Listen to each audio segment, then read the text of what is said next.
आज केवल आप ही हैं। धनश्री जी कहीं किसी अन्य गांव चली गई हैं। अब तक हमने देखिए बीए तृतीय वर्ष षष्ठ सत्र हिंदी ऐच्छिक प्रश्न पत्र क्रमांक 15 अर्थात 14 अर्थात हिंदी आधुनिक हिंदी साहित्य का इतिहास, इसको हम आपके सम्मुख रख रहे थे, जिसके अंतर्गत हमने आधुनिक काल की पृष्ठभूमि आपको बता दी। समाज सुधारना और राष्ट्रीयता के जो आंदोलन चले उसकी भी बात बताई। कांग्रेस का उदय, ब्रह्मो समाज से लेकर के आर्य समाज तक, प्रार्थना समाज से लेकर के रामकृष्ण मिशन तक बहुत सारे संगठनों का सुधार और देशभक्ति का कार्य बताया। इसके उपरांत हमने भारतेंदु हरिश्चंद्र युग, जिसको पुनर्जागरण काल भी कहा जाता है, इसकी प्रवृत्तियां देखी, विशेषताएं देखी। आज की तासिका में हम भारतेंदु युग के प्रमुख कवियों पर चर्चा करेंगे। देखिए, भारतेंदु युग या जिसको हम पुनर्जागरण काल कहते हैं, उसकी समय सीमा सन 1857 से लेकर के सन 1902 ईस्वी तक की है। और इसमें जिन लोगों ने बहुत ही महत्वपूर्ण कार्य किया है कवि के रूप में, उनमें भारतेंदु हरिश्चंद्र, बद्री नारायण चौधरी प्रेमघन, प्रताप नारायण मिश्र, ठाकुर जगनमोहन सिंह, पंडित अंबिका दत्त व्यास और राधा कृष्ण दास, ये प्रमुख नाम आते हैं। एक बार फिर से उन नामों का उच्चारण करते हैं। भारतेंदु हरिश्चंद्र स्वयं, बद्री नारायण चौधरी प्रेमघन, प्रताप नारायण मिश्र, ठाकुर जगनमोहन सिंह, पंडित अंबिका दत्त व्यास, बालमुकुंद और राधा कृष्ण दास, ये 6 कवि महत्वपूर्ण हैं। इनके अलावा जिन्होंने इसी काल में लिखना शुरू किया था लेकिन आगे चल करके द्विवेदी युग में प्रमुख कवि बन गए हैं, उनमें श्रीधर पाठक, बालमुकुंद गुप्त और हरिऔध, जिनका पूरा नाम अयोध्या सिंह उपाध्याय हरिऔध है, उसको लेकर के भी हम थोड़ी चर्चा करने का प्रयास करेंगे। हरिऔध जी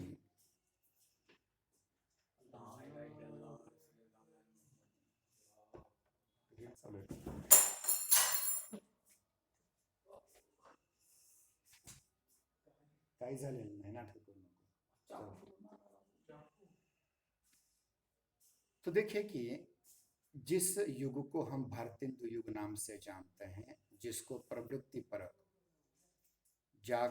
पुनर्जागरण काल नाम है, उस युग के अंतर्गत जो प्रधान कवि हुए उनमें भारतेंदु हरिश्चंद्र, बद्री नारायण चौधरी प्रेमघन, प्रताप नारायण मिश्र, ठाकुर जगनमोहन सिंह, पंडित अंबिका दत्त व्यास, राधा कृष्ण दास, ये प्रमुख 6 कवि हैं। और इनके अतिरिक्त श्रीधर पाठक, बालमुकुंद गुप्त और अयोध्या सिंह उपाध्याय हरिऔध, ये 3 गौण कवि हैं जिन्होंने आगे चल करके, खास करके अयोध्या सिंह उपाध्याय हरिऔध, द्विवेदी युग के प्रधान कवि के रूप में हमारे सामने आते हैं। देखिए, मैंने एक बात और आपसे कही थी कि भारतेंदु युग में एक विरोधाभास यह था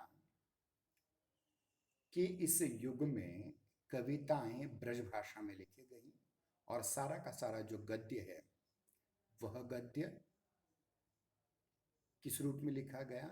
खड़ी बोली के रूप में लिखा गया। यानी खड़ी बोली हिंदी के अंतर्गत गद्य की सारी विधाएं, चाहे वो प्रारंभिक लेख हों, प्रारंभिक कहानियां हों, प्रारंभिक उपन्यास हों, प्रारंभिक निबंध हों, ये सब कुछ खड़ी बोली हिंदी में लिखा जा रहा था।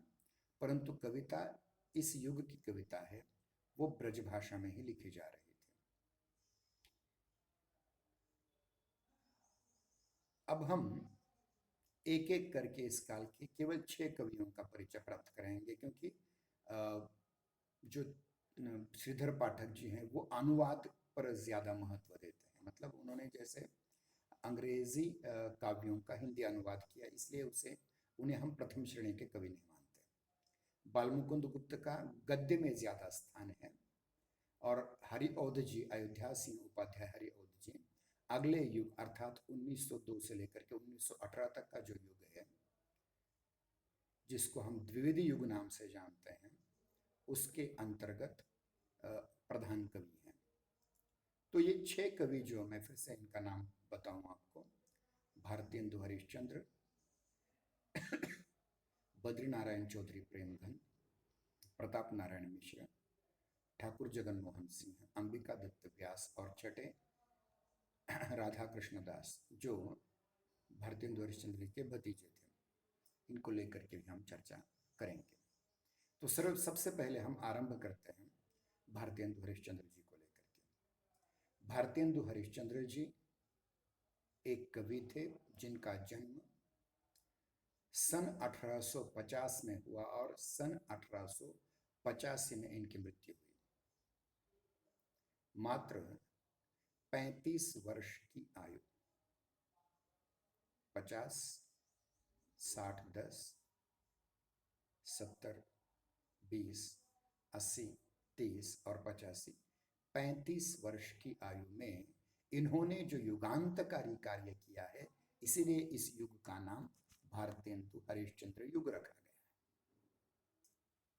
है। यह इतिहास प्रसिद्ध सेठ अमीचंद की वंश परंपरा में जन्म ले चुके थे।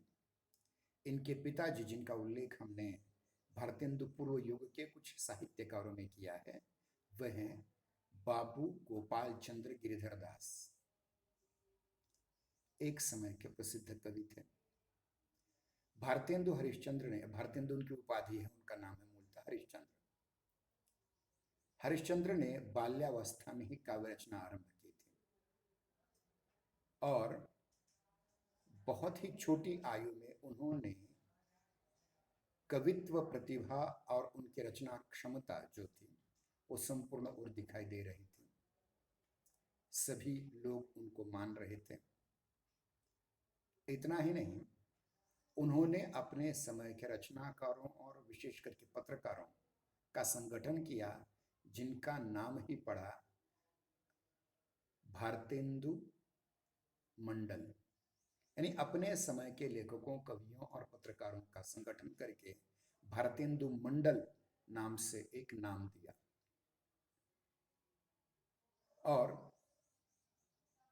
1880 में अन्य कवियों ने मिलकर के उन्हें भारतेंदु नाम की उपाधि दे दी। भारतेंदु, भारतेंदु मतलब भारत के चंद्रमा।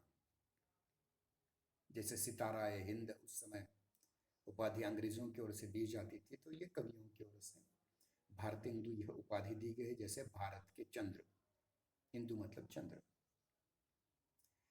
कवि होने के साथ साथ भारतेंदु हरिश्चंद्र पत्रकार भी थे, और उनके जो पत्र हैं उनमें कवि वचन सुधा और हरिश्चंद्र चंद्रिका, जिसको बाद में हरिश्चंद्र मैगजीन नाम से भी प्रकाशित किया गया, ये दो महत्वपूर्ण पत्रिकाएं थी जिनका संपादन भारतेंदु हरिश्चंद्र किया करते थे। इतना ही नहीं, नाटक, निबंध, अन्य जितनी भी गद्य विधाएं थी, उनमें उन्होंने खड़ी बोली हिंदी का प्रयोग करके बहुत से रचनाओं का निर्माण किया हुआ है। लेकिन कवि के क्षेत्र में, ब्रजभाषा में कविता लिखने के क्षेत्र में, ये सबसे प्रधान कवि हैं अपने युग के।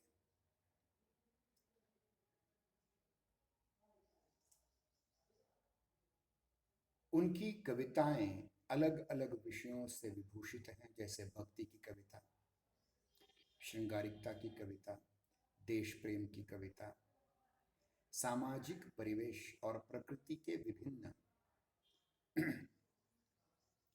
संदर्भों को लेकर के उन्होंने बहुत बड़ी मात्रा में रचना की है।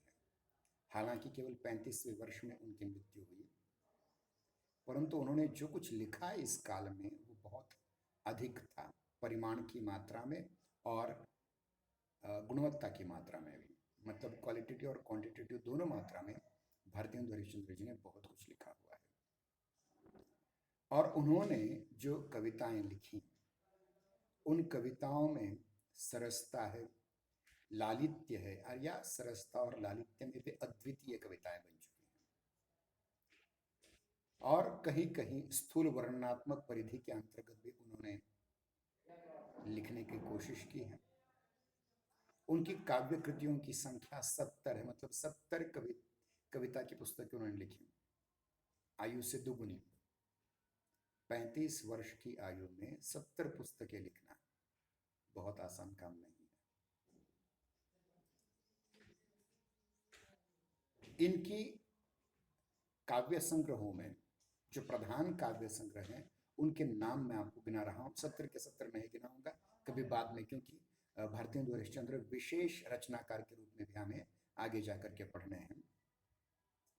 इनके अंतर्गत प्रेम मालिका, प्रेम सरोवर, गीत गोविंददास, गोविंदानंद, गीत गोविंदानंद, वर्षा विनोद, विनय प्रेम प्रचासा, प्रेम फुलवारी, वेणु गीति आदि उल्लेखनीय है। भारतेंदु ग्रंथावली के प्रथम भाग में उनकी सारी छोटी बड़ी काव्य रचनाएं उपलब्ध हैं। उनकी प्रमुख विशेषता यह कि अनेक रचनाओं के साथ वे प्राचीन काव्य प्रवृत्तियों के अनुवर्ती रहे, मतलब जैसे कि वे जैसे नील रानी में, नील देवी में उन्हें वीर गाथा काल की प्रवृत्ति प्रकट होती है। भक्ति सरोवर, वेणु गीति आदि में, विनय प्रेम पचासा आदि ग्रंथों में उनके भक्ति काल की प्रवृत्तियां दर्शित होती हैं, और प्रेम मालिका, प्रेम सरोवर, वर्षा विनोद, प्रेम फुलवारी आदि में उनके रीतिकालीन प्रवृत्तियों के दर्शन होते हैं। मतलब अपने पूर्ववर्ती सभी पद्धति की कविताएं उन्होंने लिखने का प्रयास किया हुआ है।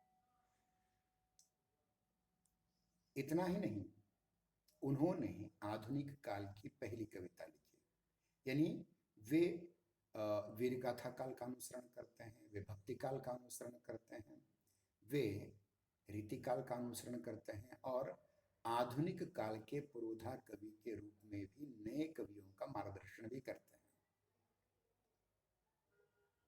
इनके अंतर्गत देखिए एक महत्वपूर्ण बात, और मतलब जितनी प्रवृत्तियां हमने आपके सम्मुख गिनाई थी, जो भारतेंदु युग की प्रवृत्तियां थी, उनको एक बार मैं आपके सम्मुख रखूंगा, और वह सारी की सारी प्रवृत्तियां आपको भारतेंदु हरिश्चंद्र में देखने को मिलेंगी। इन प्रवृत्तियों में देखिए, मैं कुछ परिगणन फिर से करता हूं। राष्ट्रीयता यानी देशभक्ति और राजभक्ति का सामंजस्य, सामाजिक चेतना, भक्ति भावना, श्रृंगारिकता, प्रकृति चित्रण, हास्य व्यंग्य, रीति निरूपण, समस्या पूर्ति, काव्यानुवाद और कला पक्ष में विविध प्रयोग, ये सारे के सारी प्रवृत्तियां आपको भारतेंदु हरिश्चंद्र में भी मिलेंगी। राजभक्त होते हुए भी वे देशभक्त हैं। एक और वो रानी विक्टोरिया की प्रशंसा तो करते हैं, परंतु मूलतः वे देशभक्त हैं। इसके उपरांत हम देखते हैं कि दास्य भाव की भक्ति के साथ साथ उन्होंने माधुर्य भक्ति, दाम्पत्य या युगल भक्ति का भी चित्रण किया हुआ है। नायक नायिका के सौंदर्य वर्णन में भी वो रमे हैं, लेकिन ज्यादा न रम करके उन्हें नायक नायिका के को कर्तव्य के क्षेत्र में प्रबोधित करने का भी कार्य उन्होंने किया हुआ है, निर्देश किया है। और इतिवृत्तात्मक, जिसको हम महाकाव्यात्मक कहते हैं, ऐसी काव्य शैली के साथ साथ हास्य व्यंग्य शैली का पैनापन भी उन्होंने अपनाया है।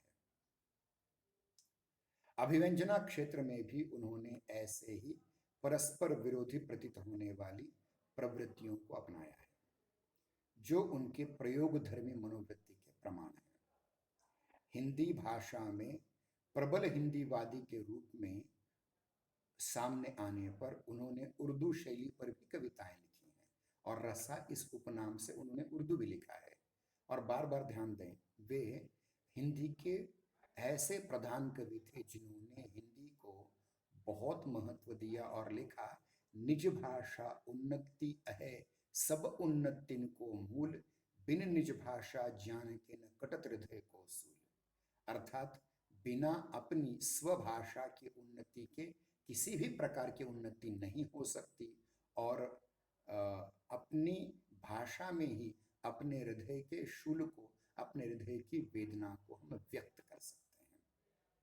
ये हिंदी के बहुत प्रबल पक्षधर थे। और जैसा कि मैंने बहुत बार उल्लेख किया हुआ है कि उस काल के सबसे बड़े समाज सुधारक महर्षि दयानंद सरस्वती जी इनकी हरिश्चंद्र चंद्रिका के उपसंपादक के रूप में थे, और उनका बहुत बड़ा प्रभाव भारतेंदु हरिश्चंद्र जी पर था। और दोनों ने मिलकर के हिंदी की जितनी सेवा की है, कदाचित अन्य किसी ने इतनी हिंदी की सेवा न की हो।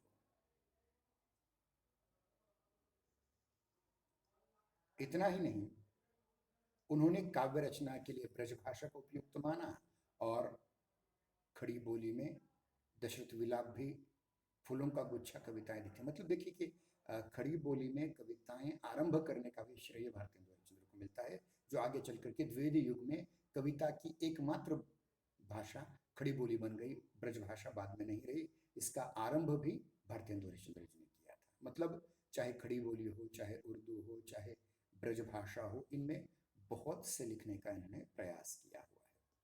काव्य रूपों की सारी विविधताएं भी उनकी अन्यतम विशेषताएं आ जाती हैं। छंदोबद्ध कविताओं के साथ साथ गेय पद शैली में भी उन्होंने कविताएं लिखी।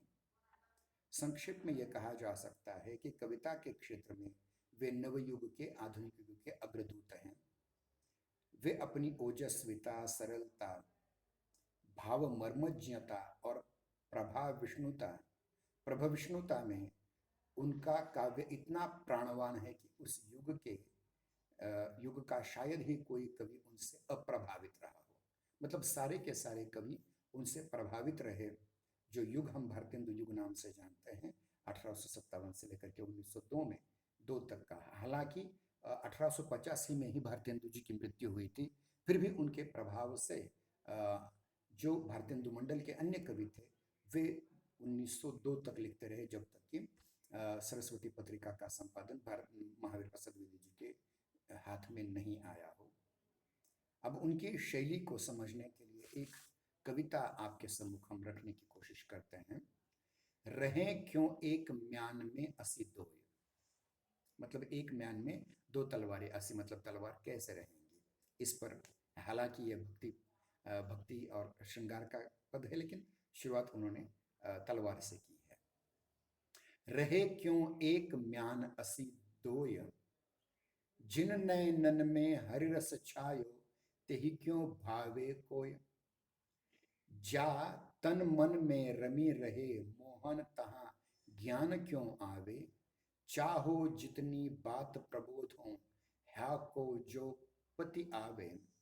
अमृत खाई अब देखी इनारुण, को मूर्ख जो मूले।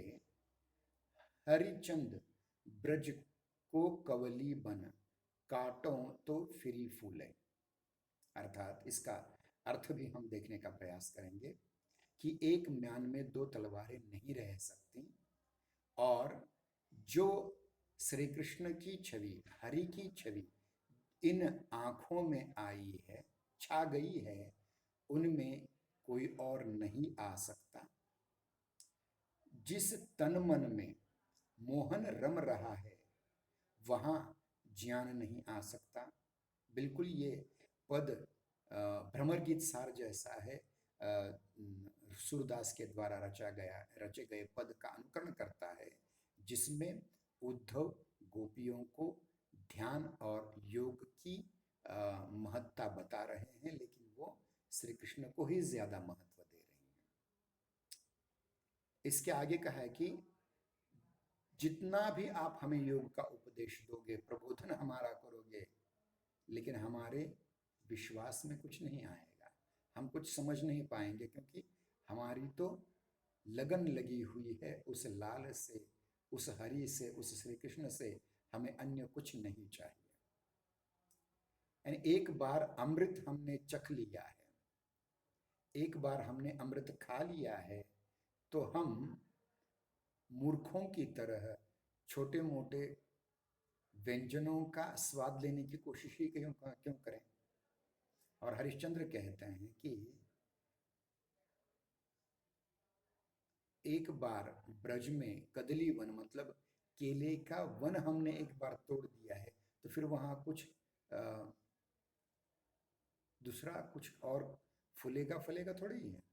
तो इस प्रकार से यहाँ इन्होंने सूरदास का अनुकरण करने का प्रयास किया हुआ है। दूसरे कवि के रूप में हम बद्री नारायण चौधरी प्रेमघन जी का नाम लेते हैं। भारतेंदु मंडल के कवियों में बद्री नारायण चौधरी जी का महत्वपूर्ण स्थान है, जिनका जन्म 1855 में हुआ था, मतलब भारतेंदु जी से 5 साल छोटे थे, और जिनकी मृत्यु 1923 में हुई थी। इनका बहुत महत्वपूर्ण स्थान है। इनका जन्म उत्तर प्रदेश के मिर्जापुर के एक संपन्न ब्राह्मण कुल में हुआ था। भारतेंदु की तरह वे भी गद्य और पद्य दोनों में भी विपुल और विशेष रचनाएं करने वाले रचनाकार हैं। इन्होंने पत्रकारिता के क्षेत्र में भी काम किया है। साप्ताहिक नागरी नीरद और मासिक आनंद कादम्बिनी जैसे पत्रों का उन्होंने संपादन किया है और तत्कालीन पत्रकारिता को एक नई दिशा देने का काम किया है। उन्होंने अब्र नाम से, जैसे रसा इस नाम से, उपनाम से भारतेंदु जी ने उर्दू में कविताएं लिखी थी, उसी प्रकार प्रेमघन जी ने अब्र इस उपनाम से उर्दू में भी रचनाएं रची हैं। जीर्ण जनपद, आनंद अरुणोदय, हार्दिक हर्षादर्श, मयंक महिमा, अलौकिक लीला, वर्षा बिंदु उनकी प्रसिद्ध काव्यकृतियां हैं, जो अन्य रचनाओं के साथ साथ प्रेमघन सर्वस्व में प्रकाशित हुई हैं। भारतेंदु के काव्य में प्राप्त होने वाली सारी प्रवृत्तियां हमको प्रेमघन की काव्य में भी मिलती हैं। साहित्य लालित्य लहरी के वंदन संबंधी दोहे और ब्रजचंद्र पंचक में उनकी भक्ति भावना व्यक्त हुई है, तो उनकी श्रृंगारिक कविताएं भी रसिकता संपन्न है। उनका मुख्य क्षेत्र जातीयता, जातीयता मतलब जातिवाद नहीं है, ध्यान रखिए, जातीयता मतलब हम हिंदू हैं, हम हिंदू हैं इस स्वाभिमान से, जैसा कि उसी काल के स्वामी विवेकानंद जी ने कहा था, गर्व से हम हिंदू हैं, शुरू किया था आरंभ, उसी प्रकार से इन्होंने अपने आप को हिंदू मान करके बात की थी। और आगे चल करके उनके काव्य में जातीयता मिलती है, सामाजिक चेतना मिलती है, समाज दशा मिलती है, और सबसे महत्वपूर्ण चीज देशभक्ति। यद्यपि उन्होंने राजभक्ति संबंधी भी कुछ रचनाएं की हैं, और मैंने ये बात आपसे अनेक बार कही है कि भारतेंदु युग का सबसे बड़ा विरोधाभास ये है कि देशभक्ति और राजभक्ति दोनों साथ साथ चल रहे थे। एक और अंग्रेजी राज का समर्थन भी चल रहा था, और दूसरी ओर अंग्रेजी राज को उखाड़ फेंकने की भी बात चल रही थी। ये विरोधाभास था, और ये करना पड़ता है कभी कभी, क्योंकि सही सही बात, सीधी सीधी बात कहें तो उसके दुष्परिणाम हो सकते थे, इसलिए उन्होंने दोनों चीजें एक साथ करने का प्रयास किया। देश की दुरावस्था के कारणों और देशोन्नति के उपायों का उन्होंने वर्णन किया है। उतना भारतेंदु के काव्य में नहीं मिलता, मतलब भारतेंदु से ज्यादा देशभक्त कवि हैं ये। इस संदर्भ में उन्होंने नई से नई घटना का भी वो कविता का विषय बना लेते हैं। उदाहरण के स्वरूप हम देखते हैं कि पार्लियामेंट, जिसको हम संसद कहते हैं, लोकसभा और राज्यसभा जहां स्थित है, उनके जो पहले सदस्य थे हमारे दादा भाई नौरोजी को जब विलायत में काला कह करके इंग्लैंड में उनका अपमान किया गया, तब उन्होंने उसकी प्रतिक्रिया दी। ध्यान दें, मतलब दादा भाई नौरोजी जो भारत के पहले अर्थशास्त्री हैं, भारत के पहले नेता हैं, बहुत बड़े नेता हैं, वे ब्रिटिश संसद में भी गए थे, पार्लियामेंट में भी थे, लेकिन जब वो इंग्लैंड की यात्रा को चले गए तो उन्हें काला कह करके दुत्कारा गया। ठीक इसी प्रकार जिस प्रकार से गांधी जी को फर्स्ट क्लास रेल के प्रवास में लात मार करके बाहर निकाल दिया गया था, उसी प्रकार उनके साथ भी दुर्व्यवहार किया गया। तब भारतेंदु युग के प्रधान कवि बद्रीनारायण चौधरी प्रेमघन जी ने प्रतिक्रिया दी।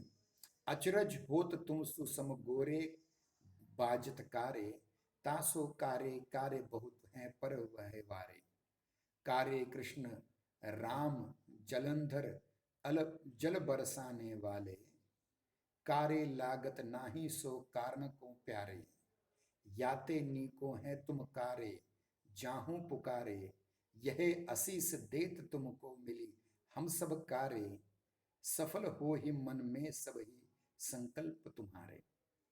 मतलब काले कौन कौन नहीं है, देखिए काला कह करके आपने दादा भाई नौरोजी जैसे महान नेता को लांछित किया, कलंकित किया।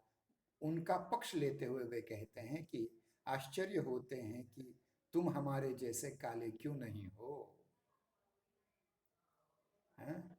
क्यों हमें काले काले कह करके चिढ़ाते हो, काले काले कह करके तुम क्यों चिढ़ाते हो गोरे लोगों। अरे हम पर तो, हमारे काले रंग पर तो दुनिया वार दी जा सकती है। हमारे कृष्ण काले हैं, हमारे राम काले हैं, हमारे जलंधर काले हैं, जल बरसाने वाले काले काले मेघ भी काले हैं। तो फिर काले रंग का क्यों आप द्वेष करते हो। अरे काले लगते नहीं हैं तुम, अरे तुम काले नहीं हो इसलिए तुम हमारे प्यारे नहीं हो। अगर तुम काले होते तो हमारे प्यारे बन जाते। इसीलिए ये तो तुम हम काले काले कह करके पुकारते हो ना, तो हम भी तुम्हें आशीर्वाद देते हैं कि तुम भी हमारी तरह काले बन जाओ, हम सब काले बन जाएं। और हम ये भी आशीर्वाद देते हैं कि तुम्हारे जितने सारे संकल्प हों सारे सफल हों। मतलब दादा भाई नौरोजी को जब ब्रिटिश संसद में काला कह करके लांछित किया गया तो बद्रीनारायण चौधरी प्रेमघन जैसे व्यक्ति ने एक प्रकार से काले होने के महत्व को यहाँ स्वीकार किया हुआ है। बद्रीनारायण चौधरी प्रेमघन जी ने मुख्यतः ब्रज भाषा में काव्य रचना की, लेकिन अब्र इस नाम से उन्होंने उर्दू में भी रचना करने की कोशिश की। लेकिन साथ ही साथ जो आगे चल करके जो द्विवेदी युग में हमारे काव्य की प्रधान बोली बन गई, वो खड़ी बोली, उसमें भी उन्होंने लिखने का प्रयोग किया है। और कभी कभी वो तथाकथित शूद्र शब्दों का भी प्रयोग किया करते थे जो उस समय ब्रज भाषा के लिए अग्राह्य थे। खड़ी बोली के शब्दों का प्रयोग किया है। इतना ही नहीं, वे छंदबद्ध रचना करते हुए यति भंग से भी विचलित नहीं होते थे। मतलब जहाँ जहाँ यतियाँ आती हैं, जैसे कि हमने साहित्य शास्त्र की तासिका में हमने पढ़ाया कि वसंत तिलका में अमुक अमुक यानी शार्दूल छंद में यतियाँ यहाँ यहाँ तक आती हैं, यानी उन्होंने छंद भंग करने का भी सबसे पहला प्रयास किया हुआ है। छंदोबद्ध रचना की, यति भंग भी किया, छंद भंग भी किया, परंतु उन्होंने, ये पहले कवि हैं जिन्होंने लोक संगीत को कविता में स्थान दिया हुआ है। और खास करके कजली और लावनी इन छंदों में भी रचना करने का प्रयास किया है। तो इस प्रकार से हम देखते हैं कि इस काल के दो प्रधान कवियों का परिचय हमने प्राप्त किया है, भारतेंदु हरिश्चंद्र और उसके उपरांत बद्रीनारायण चौधरी जिनका उपनाम प्रेमघन है। भारतेंदु हरिश्चंद्र रसा इस नाम से, उपनाम से उर्दू कविता लिखा करते थे और प्रेमघन जी अब्र नाम से उर्दू कविता लिखा करते थे। मतलब इस काल में बहुत सारे भाषिक प्रयोग हो रहे थे। अगले कवि हैं पंडित प्रताप नारायण मिश्र। हालांकि प्रताप नारायण मिश्र का नाम गद्य के लिए ज्यादा जाना जाता है, लेकिन उन्होंने फिर भी बहुत ही महत्वपूर्ण कार्य कविता के क्षेत्र में भी किया गया है। और वे ब्राह्मण नामक पत्रिका के संपादक थे। और मैं अनेक बार आपसे कह चुका हूं कि भारतेंदु युग के लगभग सारे कवि पत्रकार भी थे। और इनका जन्म 1856 में हुआ था और मृत्यु 1894 में हुई।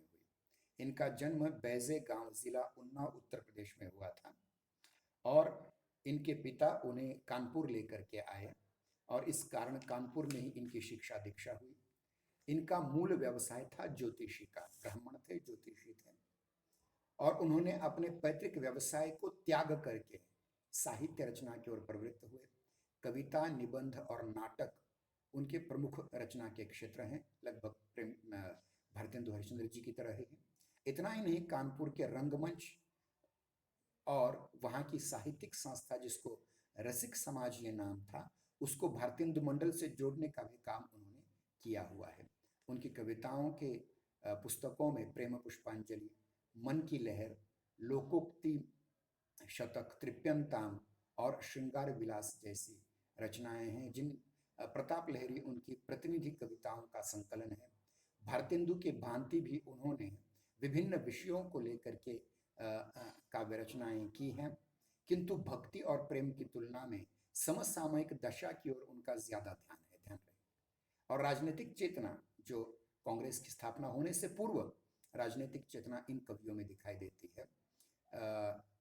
और सबसे महत्वपूर्ण चीज है कि उन्होंने भारतेंदु हरिश्चंद्र से भी ज्यादा पैना व्यंग्य किया हुआ है। सटीक बात उन्होंने कहने का प्रयास किया है। उदाहरण हम देखते हैं, पढ़ी कमाए कीन्हों कहा हरे देश कलेस, जैसे कंता घर रहे तैसे रहे विदेश। यानी पढ़ लिख करके तुमने देश के लिए काम नहीं किया तो क्या किया। यानी अंग्रेजों के काल में हम देखते हैं कि अलग अलग विश्वविद्यालयों की स्थापना हो चुकी थी, नए नए ग्रेजुएट स्नातक लोग निकल रहे थे और अंग्रेजों के यहाँ नौकरी आसानी से उन्हें मिल रही थी, लेकिन वे देश के लिए कुछ नहीं कर रहे थे। इन पर तंज उन्होंने कसा हुआ है। वे कहते हैं कि पढ़े लिखे, कमाया, सब कुछ किया, लेकिन देश के क्लेश को हरण करने का प्रयास नहीं किया, और ऐसा लगता है जैसे इनका पति किसी विदेश में रहता हो। मतलब अंग्रेज इनके पति हैं, इन पढ़े लिखे लोगों के। इस प्रकार से ये व्यंग्य उन्होंने कसा हुआ है। हास्य व्यंग्यात्मक कविताओं के क्षेत्र में प्रताप नारायण मिश्र अग्रणी कवि हैं। प्रेमघन की भांति उन्होंने भी लावणी और गजली शैली में कविताएं लिखी हैं। वे भावुक कवि होने के साथ साथ उनके अभिव्यंजना पक्ष में को भी देखा जाए तो उसमें व्यावहारिकता पर अधिक बल था। हालांकि वो भावुक कवि थे लेकिन व्यावहारिक भी थे। काव्य रचना के लिए उन्होंने मुख्यतः ब्रजभाषा को स्वीकार किया हुआ है, खड़ी बोली में उतना नहीं लिखा। अगले चौथे कवि हैं ठाकुर जगनमोहन सिंह, जिनका जन्म 1857 में हुआ था और मृत्यु 1899 में। ये मध्य प्रदेश के विजय राघवगढ़ रियासत के राजकुमार थे। ध्यान दें, उन्होंने काशी में जाकर के संस्कृत और अंग्रेजी शिक्षा प्राप्त की थी और वहीं रहते हुए वे भारतेंदु मंडल के कवि बन चुके थे। भारतेंदु हरिश्चंद्र से उनका संपर्क हुआ और वे भारतेंदु की रचना शैली का अनुकरण करते हुए एक बहुत बड़े कवि बन चुके हैं। और जितनी छाप भारतेंदु जी के रचना शैली की जितनी छाप ठाकुर जगनमोहन पर दिखाई देती है, उतनी अन्य पर नहीं। श्रृंगार वर्णन और प्रकृति सौंदर्य के वर्णन में उन्होंने बहुत बड़ा योगदान किया हुआ है। उनकी प्रमुख काव्य कृतियों में प्रेम संपत्ति लता, श्यामलता, श्यामा सरोजिनी और देवयानी ये प्रमुख उनकी काव्य कृतियां हैं। श्यामा स्वप्न नामक उन्होंने उपन्यास भी लिखा, ये हिंदी का पहला उपन्यास माना जा सकता है। उनके द्वारा अनुवाद का भी कार्य किया गया है। संस्कृत के प्रसिद्ध कवि कुलगुरु कालिदास द्वारा रचित ऋतुसंहार और मेघदूत का ब्रजभाषा में अनुवाद करने का भी उन्होंने बहुत बड़ा प्रयास किया है। ठाकुर जगनमोहन सिंह की काव्य रचना में स्वाभाविक प्रतिभा थी और वे भावुक मनोवृत्ति के कवि थे। कल्पना, लालित्य, भावुकता, चित्र शैली और सरस मधुर ब्रजभाषा उनकी रचनाओं की अन्यतम विशेषताएं हैं। अलंकारों का स्वाभाविक चित्रण, नियोजन भी भारतेंदु युगीन कवियों में सर्वाधिक हमें ठाकुर जगनमोहन सिंह में ही मिलता है। उनकी कविता का एक उदाहरण हम यहाँ देखेंगे। देखिए, कुल कानी तजी गुरु लोगन में बसी के सब नैन कुबैन सहा, यानी ये एक सवैया है। कुल कानी तजी गुरु लोगन में बसी के सब बैन कुबैन सहा परलोक नसाय सबय विधि स उन्मत कुमारग जान गहा जग मोहन धोय हया निज हाथन यातन पाल्यो है प्रेम महा सब छाड़ी तुम्हें हम पायो उहो अहो तुम छोड़ी हमें कहो पाए कहाँ। इस प्रकार से अगर सवैया की वो तर्ज पर गाना चाहें तो देखें। कुल कानी तज गुरु लोगन में बस के सबन बैन कुबैन सहा परलोक नसाए सभी विधि सो उन्मत सो मार्ग जान रहा जग मोहन धोय हया निज हाथन यातन पालो है प्रेम महा सब छोड़ी तुम्हें हम पायो अहो तुम छोड़ी हमें कहो पायो कहाँ। माने हमने सब कुछ छोड़ करके तुम्हें पाया हुआ है और हम दूसरा कुछ करना नहीं चाहते। अगले कवि है पंडित अंबिका दत्त व्यास। पंडित अंबिका दत्त व्यास जी के पिता दुर्गा दत्त व्यास बहुत बड़े संस्कृत के कवि थे। इनका जन्म 1858 में हुआ और मृत्यु 1900 में हुई। यह काशी के निवासी बहुत बड़े कवि थे। वे संस्कृत और हिंदी के प्रकांड कवि थे। और एक बात की जानकारी आपको दूं, संस्कृत का पहला उपन्यास इन्होंने लिखा हुआ है और जो लिखा है छत्रपति शिवाजी महाराज पर, जिसका नाम है शिवराज्योदय। तो इस प्रकार से देखिए कि संस्कृत के बहुत अच्छे कवि थे, हिंदी के भी अच्छे कवि थे और पीयूष प्रवाह नामक पत्रिका के संपादक भी थे। मैं बार बार कह रहा हूं कि भारतीय युग के प्रत्येक लेखक कवि स्वयं पत्रकार भी थे, संपादक भी थे।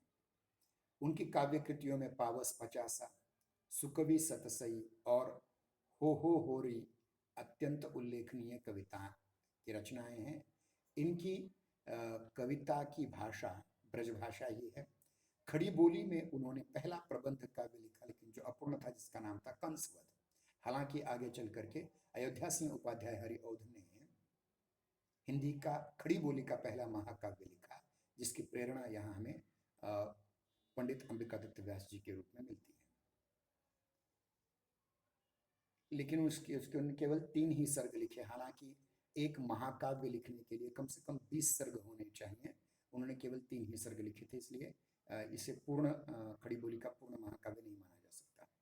बिहारी विहार उनकी एक अन्यतम प्रसिद्ध रचना है, जिसमें उन्होंने महाकवि बिहारी, जो रीतिकाल के कवि थे, बिहारी सतसई लिखने वाले, उनकी दोहों का कुंडलियों में रूपांतर किया है।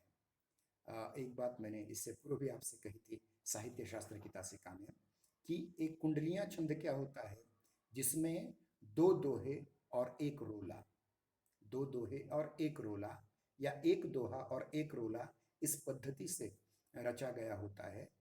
तो उसमें उन्होंने बिहारी पर आधारित कुंडलियां भी लिखी, अर्थात बिहारी के दोहे को जैसा का वैसा रखा और अपनी ओर से रोला जोड़ करके नई कुंडलियां छंद में रचना की। उनके द्वारा लिखित समस्या पूर्तियां बहुत ही महत्वपूर्ण हैं। अपने नाटकों में नाटक भी लिखे, जैसे भारत सौभाग्य, गो संकट नाटक, इसमें भी उन्होंने गेय पदों की रचना की है। व्यास जी प्राचीन भारतीय संस्कृति में गहन आस्था रखने वाले थे। और ध्यान रखिए कि सारे के सारे कवि प्राचीन भारतीय संस्कृति में आस्था रखने वाले थे, इसीलिए इस युग का दूसरा नाम पुनर्जागरण काल है, जिसको अंग्रेजी में रेनेसां कहा जाता है। उन्होंने पाश्चात्य सभ्यता की कमियों पर व्यंग्य भी किए हैं। उन्होंने सरल और कोमलकांत पदावली का प्रयोग भी किया है। सुकवि सतसई में जो दोहे लिखे हैं, उसमें ब्रजभाषा में श्री कृष्ण के प्रति प्रेम का भाव निवेदन किस प्रकार किया, ये भी हम देखने का प्रयास करेंगे। देखिए, सुमिरत छवि नंद नंदन की, बिसरत सब दुख द्वंद्व, होत अमंद आनंद ही, मिलत मन हो सुख कंद, रसना हूं बस ना रहत, बरनी उठत करी जोर, नंद नंद मुख चंद पे, चित्त हूं होत चकोर। इस प्रकार से ब्रजभाषा में उन्होंने दोहे लिखने का प्रयास किया हुआ है। इसका अर्थ भी हम बताएं। हम तो श्री कृष्ण जो नंद के नंदन हैं, उनकी छवि का स्मरण कर रहे हैं जैसे ही श्री कृष्ण का स्मरण हम करते हैं, सारे दुख द्वंद्व हम भूल जाते हैं। इतना ही नहीं, हमारा हृदय आनंद से अमंद हो जाता है और हमारे हृदय में सुख का कंद छा जाता है, सुख सुख छा जाता है। इतना ही नहीं, जैसे ही श्री कृष्ण का स्मरण हमें होता है तो हमारी रसना, हमारी जीवा, हमारी जीभ चुप नहीं रहती, वह श्री कृष्ण के गुणगान में तत्पर हो जाती है और श्री कृष्ण का वर्णन करने के लिए जोर जोर से हिलोरे मारती रहती है। और ऐसे नंद नंदन के मुख रूपी चंद्रमा पर हमारा चित्त चकोर बन जाता है। इस प्रकार से अंबिका दत्त व्यास जी की कविताएं हैं। और अंतिम कवि, छठे कवि भारतेंदु युग के राधा कृष्ण दास जी की ओर हम बढ़ रहे हैं। ये भारतेंदु हरिश्चंद्र जी के फुफेरे भाई थे, मतलब अत्ते भाऊ। इनका जन्म 1865 में हुआ था और मृत्यु 1907 में हुई थी। और यह भी भारतेंदु हरिश्चंद्र की तरह ही बहुमुखी प्रतिभा के धनी थे। कविता के अतिरिक्त इन्होंने नाटक, उपन्यास और आलोचना के क्षेत्र में भी उल्लेखनीय योगदान किया है। उनकी कविताओं में भक्ति, श्रृंगार और समकालीन सामाजिक राजनैतिक चेतना का विशेष स्थान प्राप्त है। भारत 12 मासा और देश दशा, समसामयिक भारत के विषय में उनकी प्रसिद्ध कविताएं हैं। कुछ कविताओं में प्रसंगवश प्रकृति के सुंदर सुंदर चित्र भी प्राप्त होते हैं। राधा कृष्ण के प्रेम के निरूपण में भक्ति काल और रीतिकाल के वर्णन परंपराओं पर का उन पर ज्यादा प्रभाव हमें दिखाई देता है। एक सवैया फिर से हम आपके सम्मुख प्रस्तुत कर रहे हैं इनका। मोहन की यह मोहनी सूरती, जिय संभूलत नाही भुलाए, छोरन चाहत नेह को ना तो, को विधि छूटत नाही दुरा छुराए। दास जू छोरी के प्यारे हाँ हमें, और के रूप पे जाई लुभाए, भूली सके सब, भूली सके अब कौन जिया, उन तो हंसी के पहले ही चुराए। अर्थात मोहन की मोहनी सूरत, श्री कृष्ण की आकृष्ट करने वाली, आकर्षित करने वाली जो छवि है, वह हमारे हृदय से भुलाए भी नहीं भूलती है। इतना ही नहीं, वह श्री कृष्ण के साथ के नाते को छोड़ना भी नहीं चाहते। चाहे कितनी किसी भी प्रकार से छुड़ाने का प्रयास करे, फिर भी श्री कृष्ण से हमारा नाता छूटता नहीं है। राधा कृष्ण दास कहते हैं कि हम इस प्यारे श्री कृष्ण को छोड़ करके किसी अन्य के लोभ में कभी नहीं आ सकते। हम उसे कभी भी भुला नहीं सकते, क्योंकि हृदय में जो पहले हंस करके मुस्कान के साथ गढ़ चुका है, उसे कोई और हिला नहीं सकता। राधा कृष्ण दास की अनेक सी कविताएं राधा कृष्ण ग्रंथावली में संकलित हैं, परंतु उनकी बहुत सारी कविताएं अप्रकाशित रही हैं। अंबिका दत्त व्यास की परंपरा में भी उन्होंने, जैसे अंबिका दत्त व्यास ने बिहारी के दोहों पर आधारित कुंडलियां रची, उसी प्रकार राधा कृष्ण दास ने रहीम के दोहों पर आधारित कुंडलियां रची हैं। ब्रजभाषा की कविताओं में मधुरता और खड़ी बोली के रचनाओं में प्रासादिकता की और ये सहज रूप में आकृष्ट होने वाले, झुकने वाले कवि हैं। यहाँ रहीम का नाम आया, इसलिए रहीम का एक दोहा मैं आपके सम्मुख रखने की कोशिश करता हूं। रहीमन जिह्वा बावरी, कह गई सरग पाताल, आपू तो भीतर छुपी रही, जूती खाए कपाल। या फिर रहीमन धागा प्रेम का, मत तोड़ो चटकाए, टूटे तो फिर न जुड़े, जुड़े तो गांठ पड़ जाए। इस प्रकार के दोहों का बाद में जाकर के राधा कृष्ण दास ने रूपांतरण किया हुआ है कुंडलियों में। अन्य भी कुछ कवि इस काल में हुए। प्रधान 6 कवि थे। कौन कौन से कवि? भारतेंदु हरिश्चंद्र, उनके उपरांत बद्री नारायण चौधरी प्रेमघन, उनके उपरांत पंडित प्रताप नारायण मिश्र, ठाकुर जगन मोहन सिंह, अंबिका दत्त व्यास और छठे राधा कृष्ण दास। इनके अलावा कुछ अन्य भी कवि थे जिन्होंने इस काल में लिखने का प्रयास किया हुआ है, जिनमें नवनीत चतुर्वेदी, जिनका जन्म 1868 में हुआ था, मृत्यु 1919 में हुई थी। उनकी कृति कुब्जा पचीसी रीति काल के रीति पद्धति के काव्य का अनुकरण करने वाली महत्वपूर्ण रचना है। इनके शिष्यों में यानी नवनीत चतुर्वेदी के शिष्यों में जगन्नाथ दास रत्नाकर का नाम बहुत महत्वपूर्ण है। इन्होंने बहुत लेखन किया है। गोविंद गिल्ला भाई ने श्रृंगार सरोजनी, पावस पयोनिधि, राधामुख षोडशी, षडऋतु वर्णन इत्यादि प्रेम और भक्ति के युक्त कविताएं की हैं। दिवाकर भट्ट ने नक्षिक और नवोद्वरत्न, उसके उपरांत रामकृष्ण वर्मा बलवीर रचित बलवीर पचासा, सूर्यपुराधीश राजेश्वरी प्रसाद सिंह प्यारे रचित प्यारे प्रमोद, गुलाब सिंह रचित प्रेम सत्सई, राव कृष्ण देव शरण सिंह गोप रचित प्रेम संदेशा, ये सारे के सारे श्रृंगार रस की कविताएं हैं। इनके उपरांत बेनी द्विज, हनुमान, ब्रजचंद्र वल्लभीय, नकछेदी त्रिपाठी आदि कवियों का उल्लेख किया जा सकता है। श्रृंगारेतर विषयों में स्फुट रचना करने वाले कवियों में राधाचरण गोस्वामी का नवभक्तिमाल, गोविंद गिल्ला भाई कृति नीति विनोद, उसके उपरांत दुर्गा दत्त व्यास, जो अंबिका दत्त व्यास जी के पिता हैं, उनका अधमोद्धार शतक, यह महत्वपूर्ण रचनाएं हैं। और जैसा कि कुछ नाम हमने और भी बताए थे, जैसे अनुवाद के क्षेत्र में काम करने वाले सबसे महत्वपूर्ण कवि के रूप में श्रीधर पाठक आते हैं, जिन्होंने अंग्रेजी कविताओं का हिंदी अनुवाद किया, जैसे हर्मिट का एकांतवासी योगी नाम से और डेजर्टेड विलेज का उजड़ ग्राम नाम से।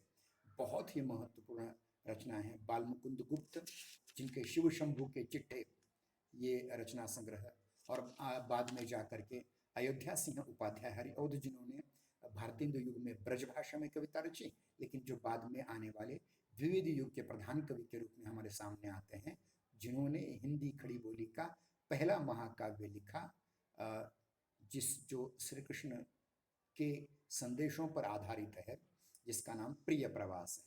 और खास करके उन्होंने संपूर्ण ये प्रिय प्रवास एक ही छंद में लिखा है, जिसको हम मंदाक्रांता छंद कहते हैं। ठीक है, आज हम यहीं रुक जाते हैं। धन्यवाद।